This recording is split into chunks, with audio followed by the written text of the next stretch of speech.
Hola, ciudadanas y ciudadanos de nuestra querida polis urbana caraqueña, nuestra querida ciudad de Caracas. Hoy, en otro capítulo más de su programa Caracas Ciudad Inteligente, vamos a tener un tema interesante y nuevo para la mayoría de nuestros espectadores, para los que nos siguen, para los que ven nuestro programa. Vamos a hablar de nanotecnología. ¿A qué le suena eso? Tenemos el nano y tecnología. Confieso que inicialmente mi acercamiento al presufijo nano tiene que ver con la velocidad de las computadoras, ¿sí? Y cómo enlazamos eso con la tecnología. Lo nano tiene que ver con lo pequeño, la millonésima parte de un metro. Imagínense lo pequeño que es eso, ¿no? Algo que no es perceptible a nuestra vista y a nuestro sentido. Vamos a tener hoy un experto, un doctor, el doctor Eric Plaza va a ser nuestro invitado. Él es licenciado en física, se graduó en La Luz, en nuestra querida Universidad del Zulia, hizo su doctorado en la Casa que Vence las Sombras, en la Universidad Central.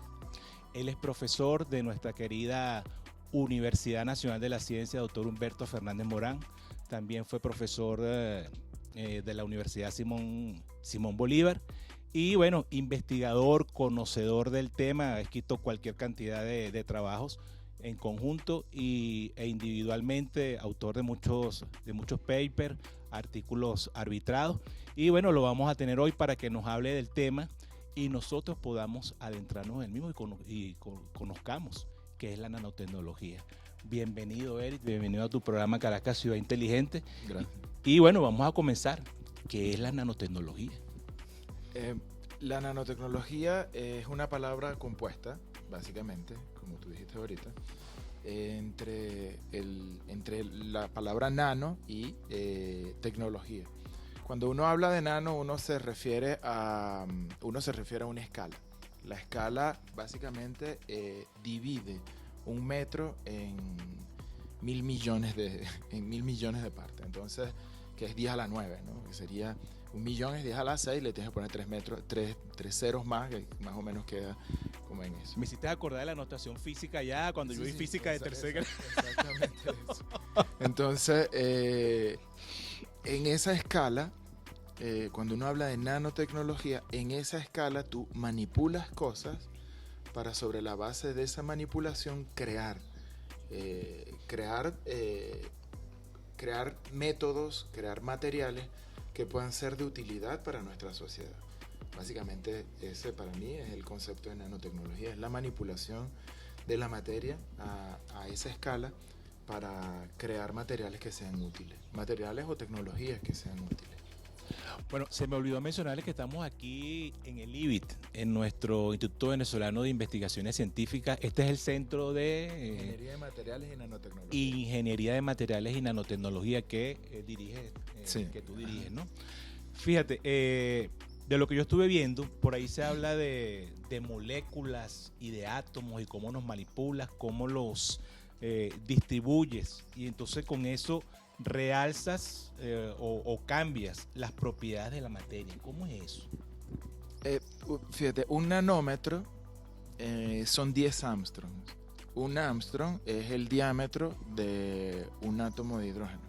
Entonces, un nanómetro serían 10 átomos de hidrógeno puestos uno al ladito de otro, más o menos, ¿no? Entonces, cuando se trabaja en esa escala, básicamente lo que se hace es que manipulas cúmulos de átomos para hacer cosas. Típicamente hay dos tipos de métodos con los que se clasifican, pudiéramos decirlo. En los métodos que se llaman por ahí de arriba hacia abajo y de abajo hacia arriba. En los métodos de top down y down top. Básicamente lo que se hace es que en el de arriba hacia abajo tienes un material macroscópico, por ejemplo una arena o algún material de los que típicamente conocemos, un polímero, y ese material se lleva a una partícula o a algún tipo de compuesto que esté nanoestructurado. Y por otro lado está down to top, que sería a través de reacciones que promueven el movimiento, la interacción entre moléculas, creas estos nanoestructurados. Básicamente eso, yo diría que son los dos métodos. Bueno, ¿cómo lo ves, no?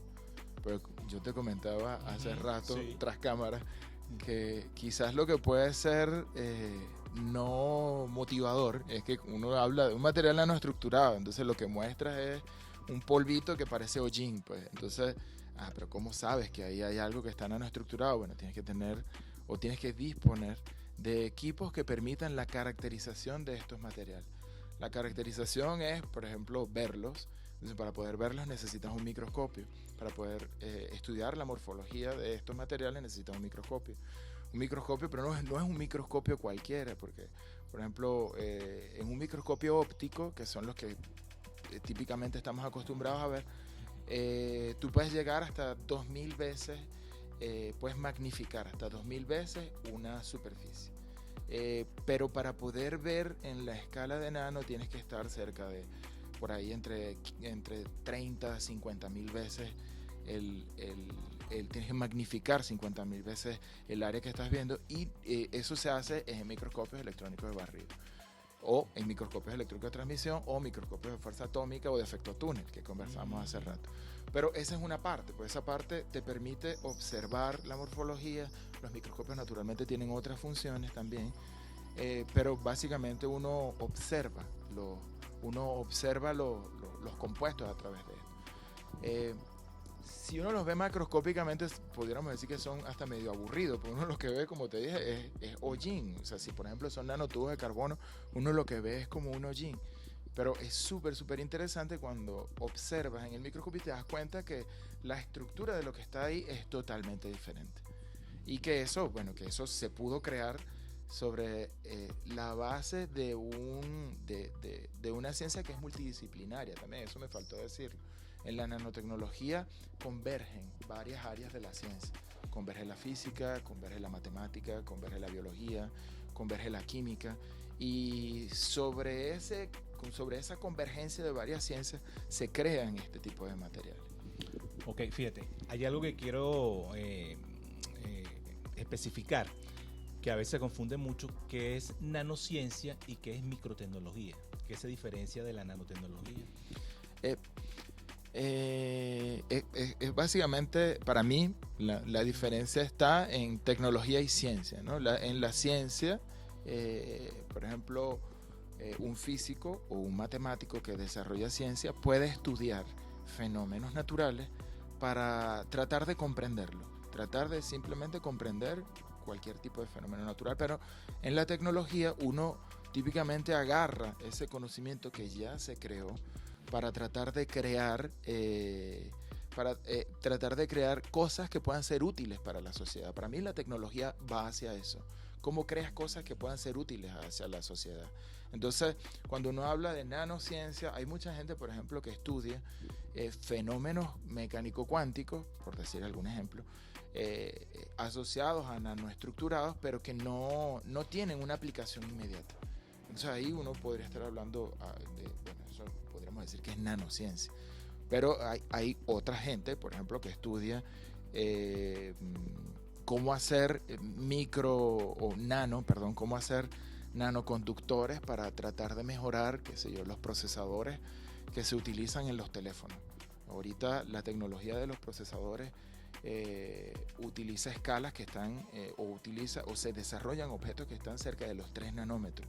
O sea, 3 nanómetros, estamos hablando de 30 átomos. Tienes un canal en donde tiene un canal que mide 30 átomos de espesor, ¿no? Entonces, lograr hacer ese tipo de artefactos, requiere el desarrollo de muchas otras técnicas. Y para mí la diferencia entre ciencia y tecnología en general se aplica también a nanociencia y nanotecnología.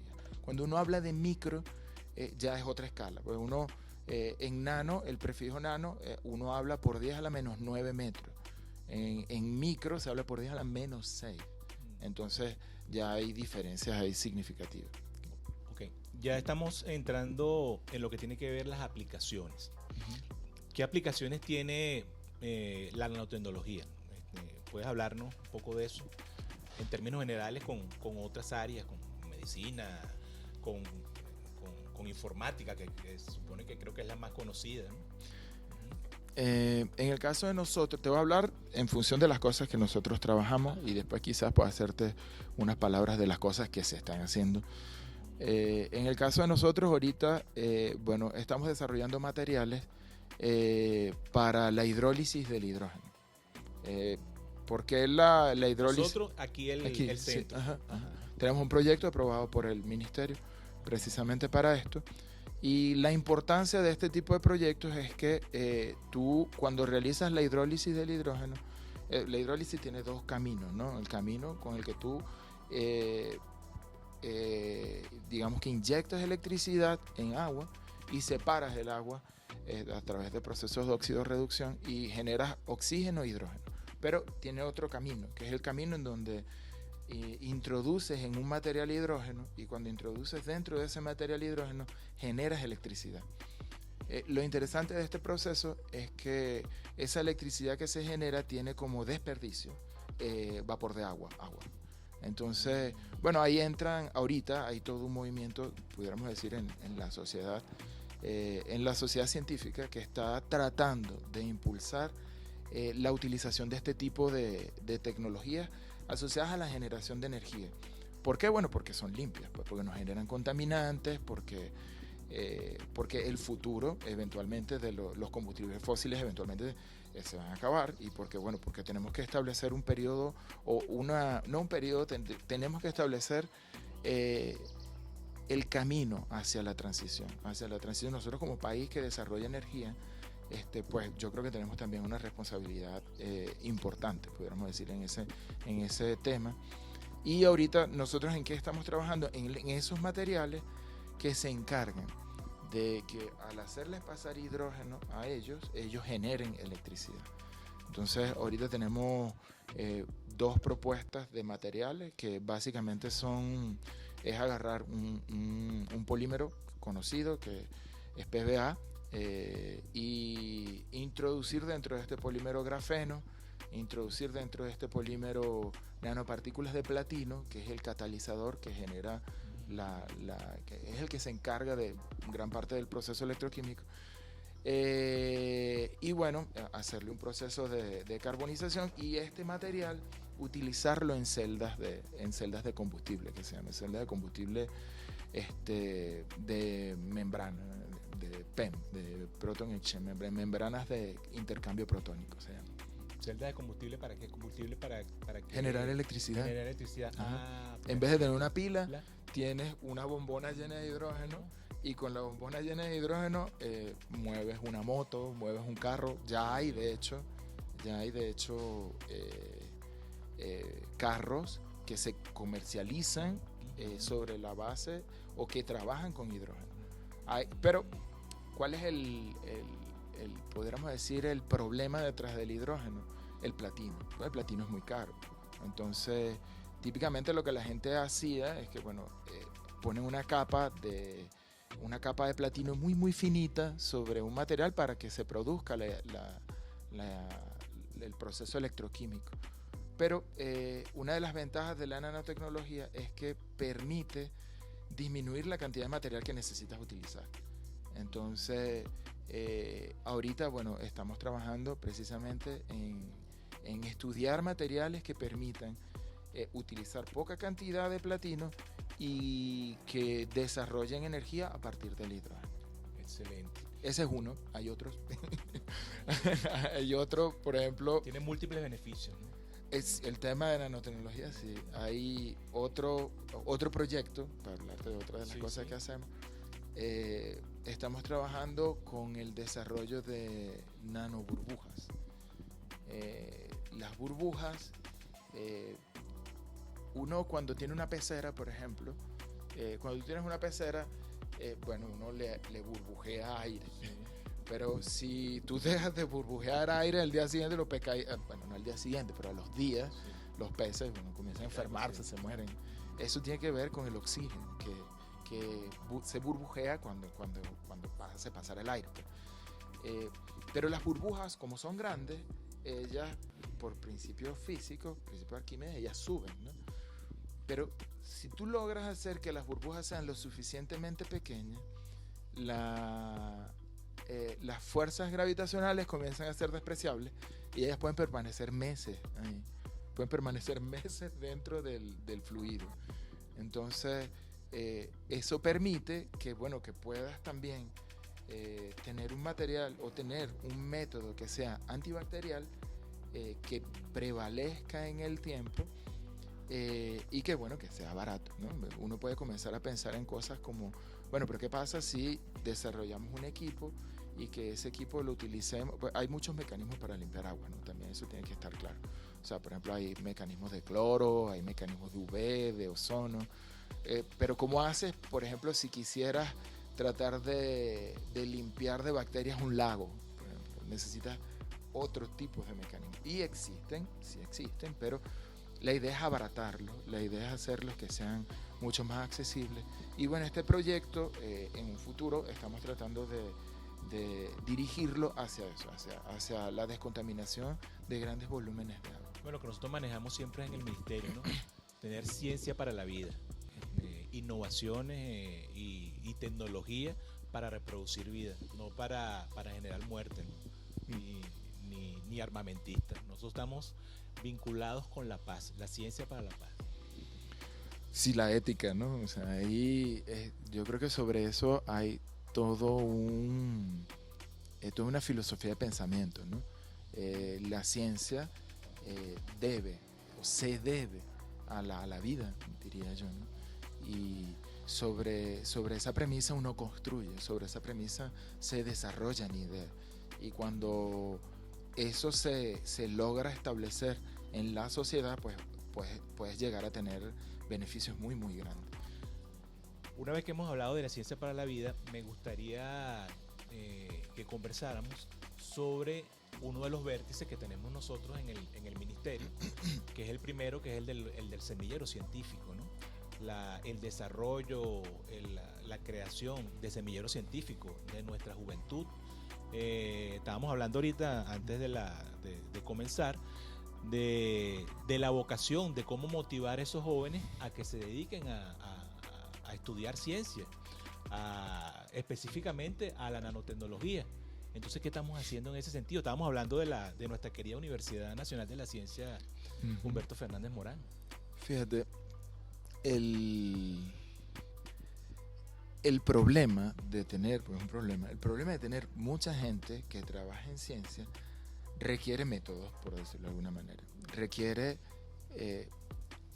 que tienes que encontrar los mecanismos que motiven a los muchachos a que estudien este tipo de carrera. Y una de las primeras cosas que tiene que suceder es que tienen que conocerlas. Tienen además que saber que deben comprometerse con una disciplina de trabajo. Porque, bueno, como yo le digo a mis estudiantes, no es fácil. Uno ve al profesor resolviendo cosas, resolviendo ecuaciones, y uno puede decir, sí, es facilito, pero de ahí a hacerlas, pues requiere sentarte y trabajar requiere disciplina. Entonces, pero ¿cómo hace? Y esa para mí ha sido un poco la pregunta, o sea, ha sido la inquietud para muchas de las personas que estamos metidos en esto, en términos de nuestros muchachos. ¿Cómo hacemos? Bueno, para mí la primera, o para mí una de las formas, es el tema de desarrollar esquemas como las Olimpiadas, que permitan conectar a los estudiantes con ideas, con propuestas, con temas. Existe, de hecho, el programa de semilleros para electrónica, para astrofísica, y ahorita se está tratando de introducir el programa para nanotecnología. Se necesita cultivar, literalmente, una generación de gente que trabaje en esto. Pues que no se necesita ni uno, ni dos, ni tres investigadores, se necesitan miles.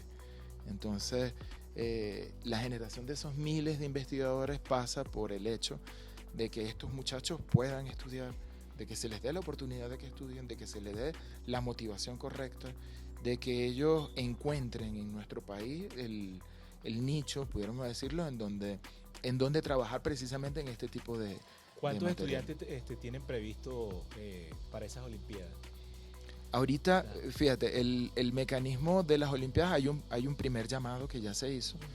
Este primer llamado prevé que tengamos aproximadamente entre 100 y 120 estudiantes por cada estado. Eso nos va a llevar a una cifra de más o menos 2.500 estudiantes. El proceso de qué va el tema de la Olimpiada, ¿no? El tema de la Olimpiada va que bueno, va a haber unas guías que se les van a dar a los muchachos para que estudien. Y bueno, van a tener otros materiales que van a estar disponibles también, que ya están disponibles de hecho en la red. A partir de estas guías y de estos materiales, ellos van a presentar un primer examen, y sobre ese primer examen se va a hacer un proceso de selección donde aproximadamente va a quedar unos 500. Después de esos 500 se va a hacer otro proceso de selección en un segundo examen, y de ese segundo examen se van a quedar aproximadamente entre 50 y 100. Estos muchachos que queden en la última etapa se van a proponer proyectos, o ellos deberán de proponer proyectos asociados a la nanotecnología, y estos proyectos van a estar apoyados por las instituciones adscritas al ministerio y por las universidades. De tal manera de que ellos, por ejemplo, puedan proponer un proyecto, por ejemplo, para el desarrollo, por decir algo, el desarrollo de membranas con nanopartículas de plata para el tratamiento de quemado. ¿Por qué? Bueno, porque la plata es antibacterial, y bueno, ese es un tema que está pudiéramos decir, muy en boga ahorita. Entonces, bueno, la idea es que ellos puedan proponer el proyecto, pero para proponer este proyecto necesitan tener las herramientas, y las herramientas están en los centros de investigación y en las universidades. Entonces, estos muchachos que quedan en la última etapa van a poder desarrollar esos proyectos con la ayuda de lo harían aquí en el centro, acá en el IGE, ¿no? Aquí, no solo aquí, esto se conecta también con otras universidades, con la Universidad Central, con la Simón Bolívar, con la Universidad del Zulia, donde hay gente que trabaja en estas áreas, con la ULA también. Entonces, la idea es que tengamos proyectos que vengan de distintas partes del país. ¿Para cuándo está previsto eso? ¿Cuándo, no me acuerdo muy bien la fecha exacta, pero hay una primera etapa que entiendo que aproximadamente dentro de un par de meses, en junio creo, si más no recuerdo. En junio, si más no recuerdo, comienza el primer examen, la primera evaluación. Sí. Y después de eso, las siguientes evaluaciones creo que terminan en agosto aproximadamente. La idea también detrás de las Olimpiadas, esto me parece que es muy importante decirlo también, es que podamos tener equipos nacionales que puedan competir afuera, porque hay Olimpiadas como esta, pero internacionales. Entonces, para poder llevar a muchachos que den la cara, tenemos que hacer el proceso de selección. Es como en el deporte, pues en el deporte es lo mismo, tienes muchachos que necesitas crear ese mecanismo, el mecanismo sobre el cual tienes esos 2.000 muchachos que juegan básquet, pero los que van a ir a competir al final, bueno, son los mejores de ese gran grupo. Eso no significa que los otros los descartes, ¿no? Pues definitivamente no. Primero hay un proceso de generación de conocimiento sobre el estudiante, y para mí ese es el objeto de las Olimpiadas. Es importante, naturalmente, tener a los participantes que llegan al final pudiéramos decir, de la competencia, pero el proceso genera en ellos un conocimiento que no dispone, y los acerca precisamente a los temas que nosotros como país queremos tratar de impulsar. Rápidamente, ¿cuántos muchachos tenemos ahorita en la licenciatura en nanotecnología en la Universidad de la Ciencia? Fíjate, ahorita los que están cursando en el primer semestre, ahorita están los que están en el primer semestre, esos son aproximadamente 25. Pero los que están en el curso inicial, exacto, ahí deben haber aproximadamente 50. Entonces, bueno, más o menos entre las dos hay como 75 estudiantes. Sin embargo, no solamente los que estudian nanotecnología pueden hacer nanotecnología. De hecho, la Olimpiada está dirigida a estudiantes que van entre los 15 y los 22 años. Entonces, hay una categoría de estudiantes de bachillerato y hay una categoría de estudiantes universitarios. Exactamente. ¿Podemos mostrar esto aquí que tiene el profe? Rápidamente. Esto es un esquema sobre qué es un nanotubo de carbono, ¿no? Un nanotubo de carbono es una lámina de grafeno enrollada en sí misma. Esto, si yo lo corto aquí y lo abro, sería una lámina de grafeno, que son átomos de carbono organizados de una manera muy especial. El carbono tiene una propiedad que es bien interesante, que es alótropo.